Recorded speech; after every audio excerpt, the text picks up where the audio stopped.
হয়, মই এই মুহূৰ্তত উপস্থিত আছোঁ কলিয়াবৰৰ মহকুমাৰ অন্তৰ্গত বৃহত্তৰ বৰঘুলি অঞ্চলত। এই বৃহত্তৰ বৰঘুলি অঞ্চলৰ 90% লোক কৃষিজীৱী। কৃষিয়েই তেওঁলোকৰ জীৱিকাৰ প্ৰধান অৱলম্বন। নিজৰ সতি সন্ততিক পঢ়োৱাৰ কাৰণে এই কৃষিজীৱী জনতাই কৃষিৰ ওপৰতে নিৰ্ভৰ কৰে।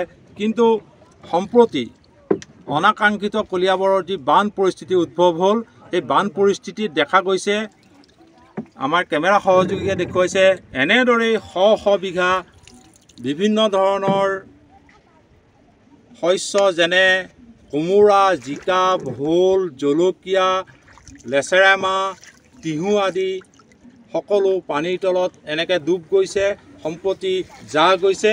কৃষকসকলৰ এতিয়া মূৰে কপালে হাত দিবলগীয়া পৰিস্থিতিৰ হৈছে। এগৰাকী কৃষক আছে, তেওঁ নিজৰ খেতি পথাৰ চাবলৈ এনেদৰে নাৱৰ সৈতে আহিছিলে। তেখেতৰ পৰা আমি জানিবলৈ চেষ্টা কৰিম বৰঘুলি কিমান কৃষি এতিয়া পানীৰ তলত। এতিয়াতো চাওক, আমাৰ এইটো ধৰক আপোনাৰ 2 বিঘা জলকীয়া খেতি আছে আৰু 2 বিঘা মৰাপাট খেতি আছে। মৰাপাট খেতিটো তলে সৰু আৰু সেইকাৰণে পানীৰ তলত ডুবি গ'ল। এই জলকীয়া খেতি আমাৰ শেষ হৈ গ'ল আৰু 1.5 বিঘা আৰু তিহু খেতি আছিলে। এই তিহু খেতি মানে এবাৰ ছিঙি পেলাই আৰু বিক্ৰী কৰিলোঁ।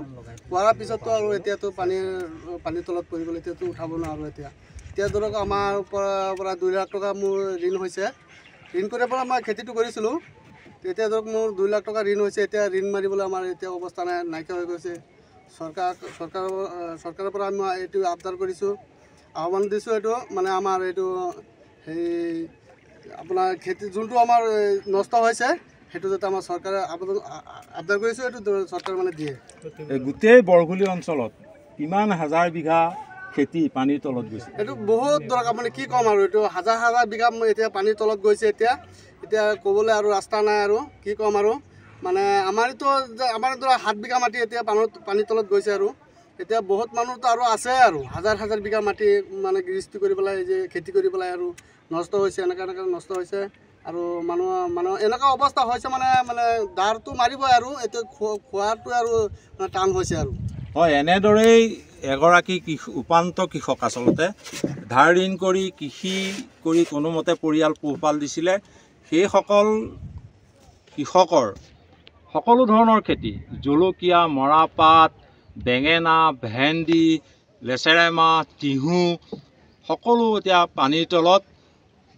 ঘৰখনতো তেওঁলোক সোমাব পৰা নাই, কাৰণ বহু মানুহৰ ঘৰ এতিয়াও পানীৰ তলত আছে। আমাৰ লগত আৰু এগৰাকী কৃষক আছে।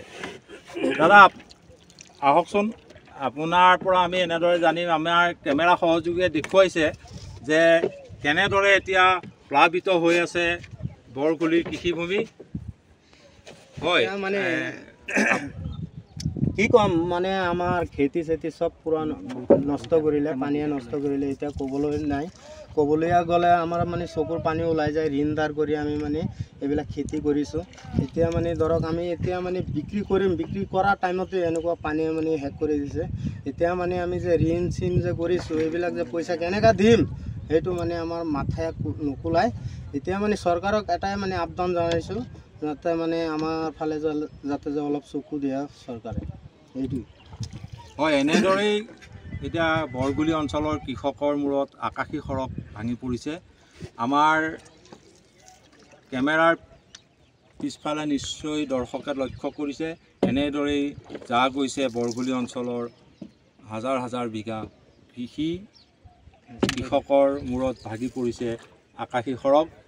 কি কৰিব? ধাৰ ঋণ ক'ৰ পৰা মাৰিব? এতিয়া সেইটোকে লৈ তেওঁলোক চিন্তিত হৈ পৰিছে। পৰিয়াল ক'ৰ পৰা পোহপাল দিব? কাৰণ কলিয়াবৰত হোৱা অনাকাংক্ষিত বানত এতিয়া এইসকল বৰঘুলিৰ উপান্ত কৃষকৰ মাজত হাহাকাৰ পৰিৱেশৰ সৃষ্টি হৈছে। তেওঁলোকৰ শেষ ভৰসা চৰকাৰ।